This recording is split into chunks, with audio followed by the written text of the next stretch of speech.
Hello welcome back to my channel. आशा कर आपण मैंने समस्त भल थे। गरम तो बहुत भयंकर भाव में चलती।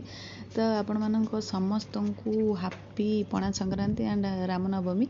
तो आज सका उठली डेली रुटीन अनुसार मोर ड्राई फ्रुट्स खाई तापर गोटे क्रीम ब्रेड सहित चाह पी तापर पुणी मत भोक लगी डायरेक्ट फ्रिज खोलिकी ही खाई गोटे मिठा किसी जगार आनी नी। देन मो लंच आज आज सादा सब थी अरुआ भात डालमा दही बैगण ता सागर आंब खटा।